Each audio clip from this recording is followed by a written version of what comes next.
Hi guys, welcome to our channel of Sciences and Mathematics. Today we are going to look at a topic in mathematics. Of course, this is going to be a sample problem.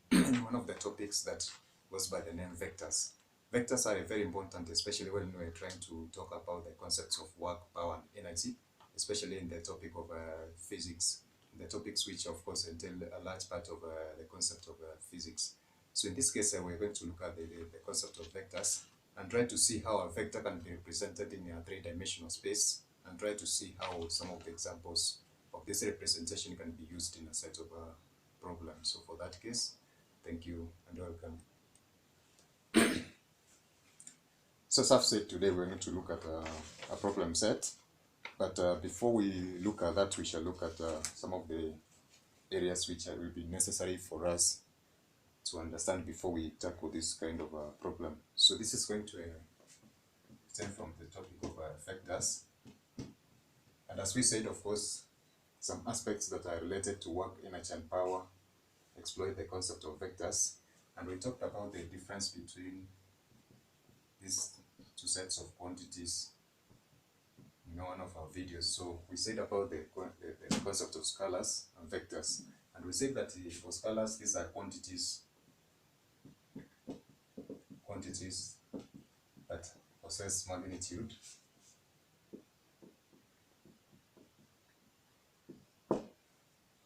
and no direction, or just the quantities that possess magnitude. For vectors, these are quantities that can be expressed both in magnitude and direction. So in that case, there's a specific way in which we are going to see that these vectors are being represented, which of course deviates from the normal way in which a scalar can be represented. So in that way, we're going to look at the properties of these scalars, and perhaps we can look at the way in which we can be able to represent a problem set that entails the concept of scalars and vectors. So in that case, I'm going to just have a demonstration of this three-dimensional space that I've talked about, that we can be able to use in giving vectors or these scalars quantities different notations. So in this case, I'm going to just have this illustration of a three-dimensional space.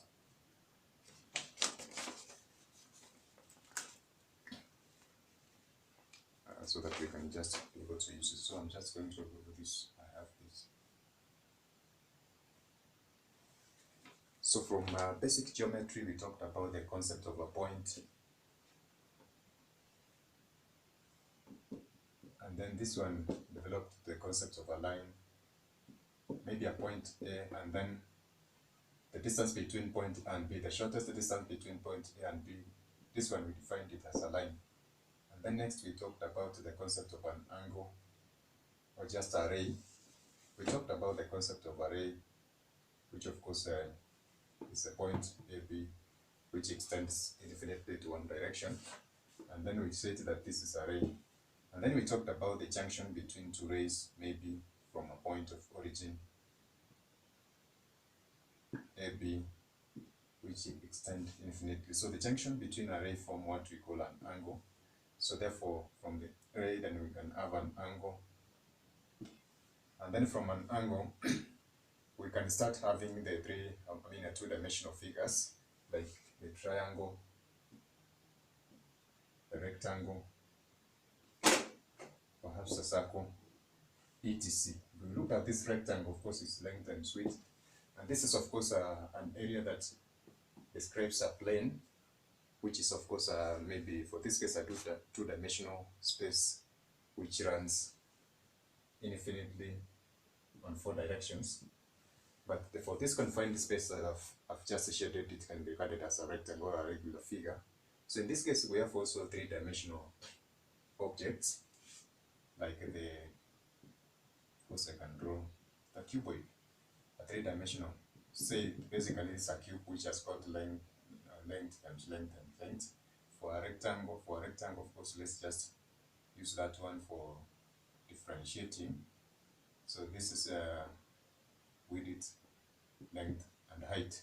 So this one, the volume in this portrays the aspect of a three-dimensional space, so which of course we are trying to look using these coordinates that I'm trying to represent. We are normally used to a two-dimensional space, of course, in trying to describe most of the figures or the aspect that I've talked about. This is the x, y, which are the two variables that we can represent. Maybe something like a line in it's a two-dimensional space. Suppose we introduce another dimensional space at this point, then we're going to have an encompassment of what we call a three-dimensional space. So in this case, when we are talking about the scalar product of vectors, or just the product properties of scalar products, we're going to explore the concept of a three-dimensional space and try to see how we can be able to represent vectors. So in this case, we have three vectors that originate from that particular point. So if it's a three-dimensional space, then we are going to have our x, y, and z. Those are just alphabetical letters used to represent those three-dimensional space. So in this case, we use the letter I to represent the x direction, j to represent the y direction, and k to represent the z direction. Now in this case, we're going to, for a unity vector, suppose a unit implies that from this point to 0, there's a unit of 1 at this point, 1 in this direction and 1 in this direction. Now for a three-dimensional space, that one makes a circle.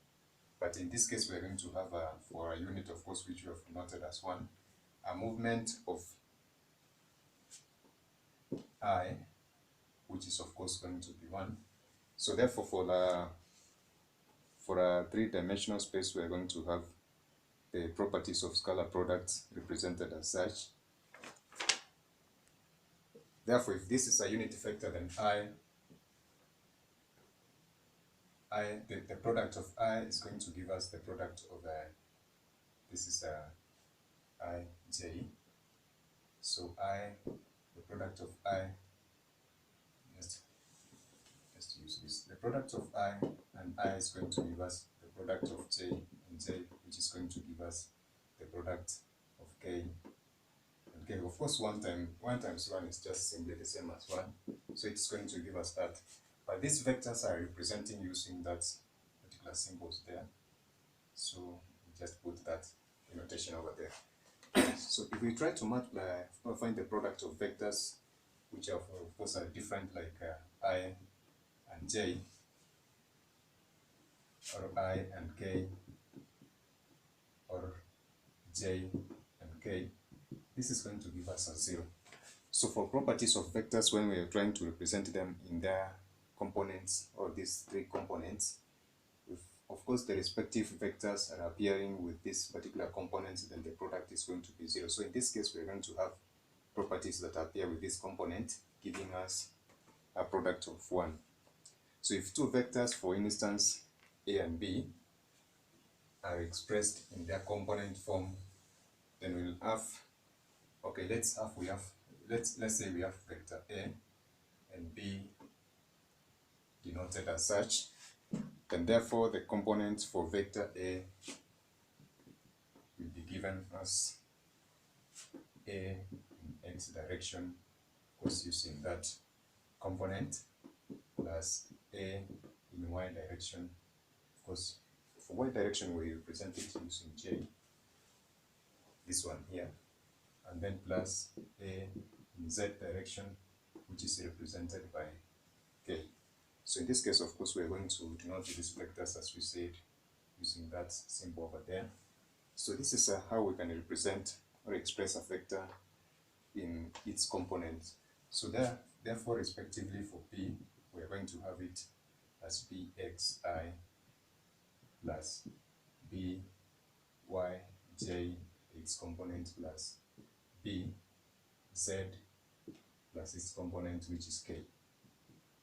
So this is how we can be able to represent the two vectors in their respective component in a three-dimensional space. Now, if we have the product of A and B, which is AB, vector A dot B, then we're going to have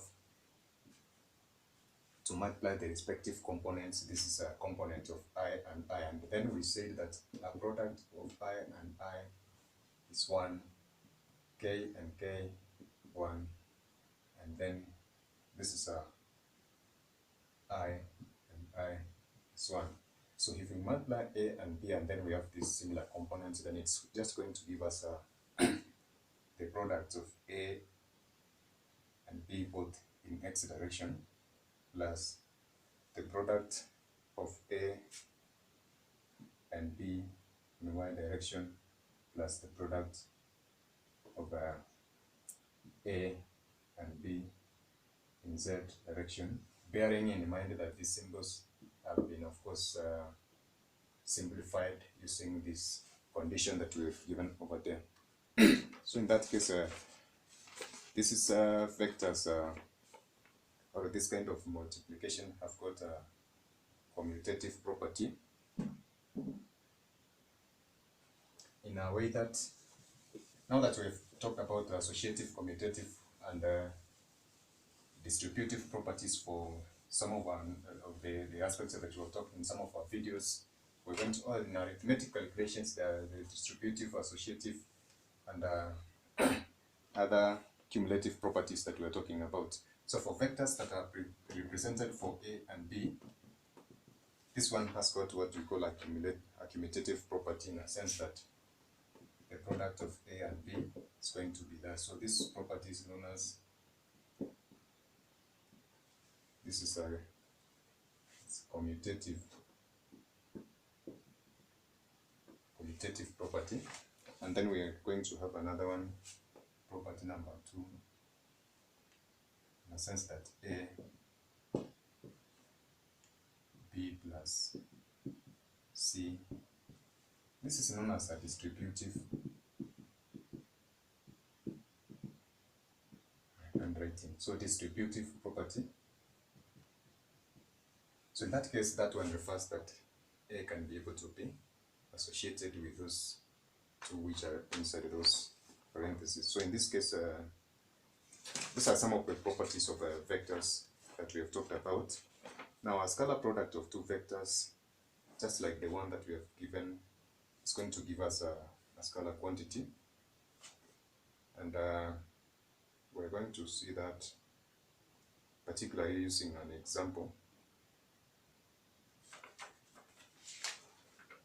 which I'm going to write on the board. So I'll just do away with this. And we go direct to our problem set now, having discussed some of the specific properties that we're going to use. So this is a sample question. Now suppose I have a vector A which has quantities of 2i plus 3j minus k, and then I have a quantity B which is represented as negative 3i plus j minus k.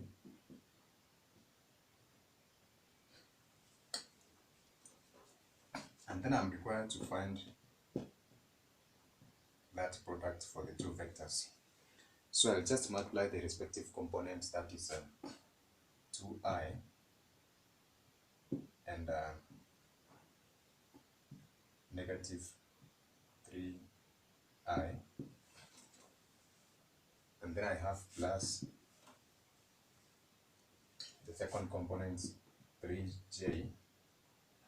These are for these two vectors, 3j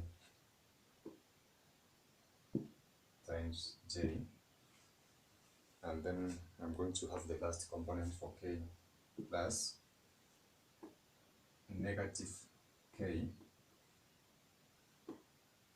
into negative k.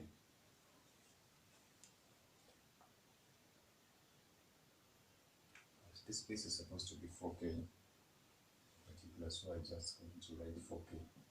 Just forgotten that. So I'm going to have, this is negative k, negative 4k.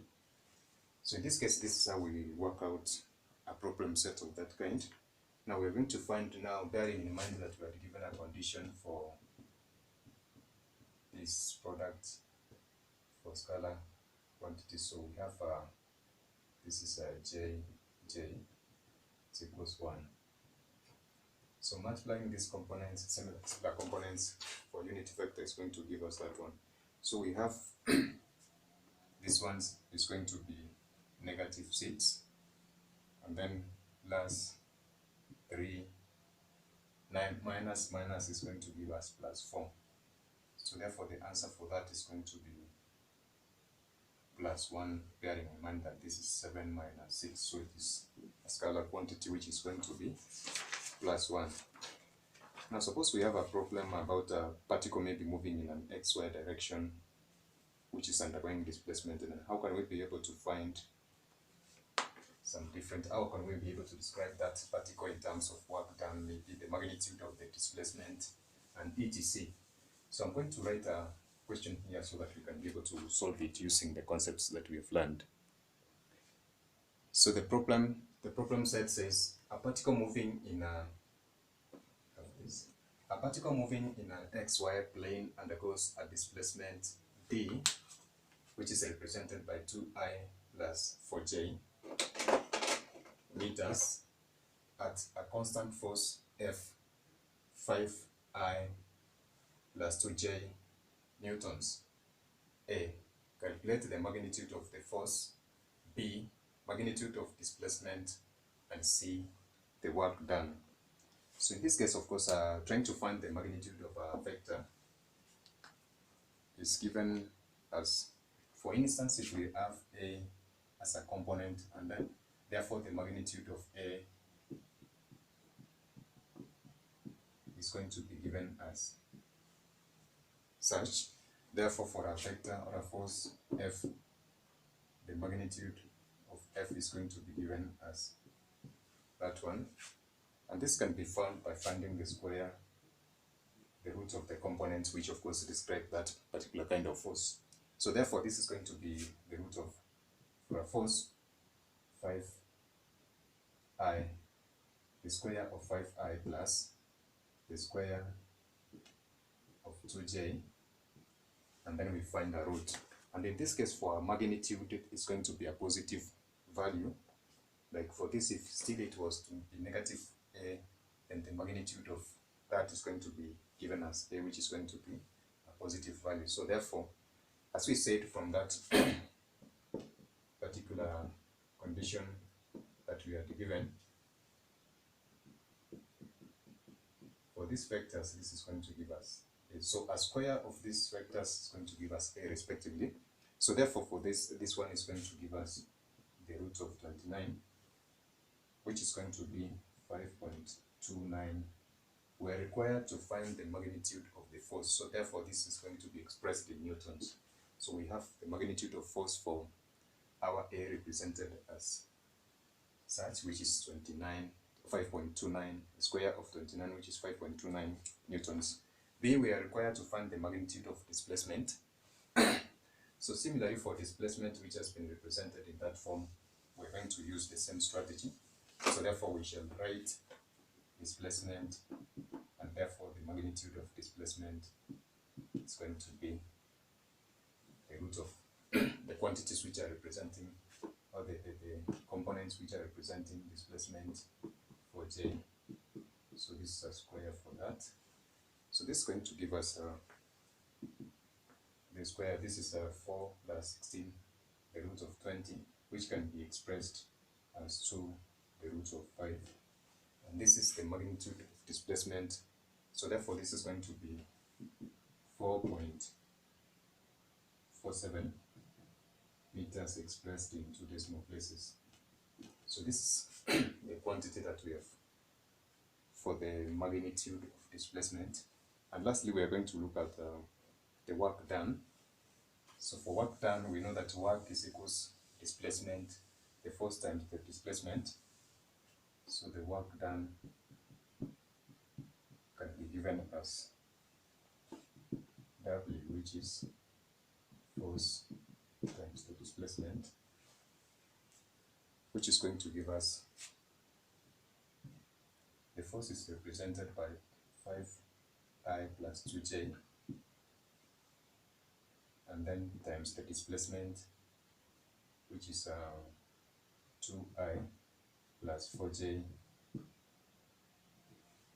So this one in their respective quantities, we're going to express this one work done in form of this is in form of newtons, and this is in form of meters.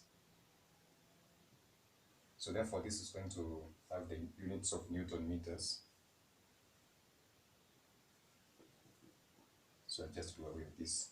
So when we try to find the product of those, of course this aspect is going to have an impact on that, and we say any change of this particular component is going to give us 0. So for that case, for any of those parts of this component that are going to be multiplied and half the product for this is going to be 0. So they cancel out and give us 18 Newton meters, which of course can be expressed as 18 joules. So that's how we can be able to use these different properties of vectors and be able to express these quantities in terms of their components. So in this case, I hope that we have understood this concept of trying to explain a vector and expressing the magnitudes or the components, or maybe the vectors in three-dimensional space. And number 2, we have seen on how we can be able to use these aspects and properties of vectors in trying to solve a problem like the last one that we've done. So for that case, that is it for today. Bye guys. Thank you.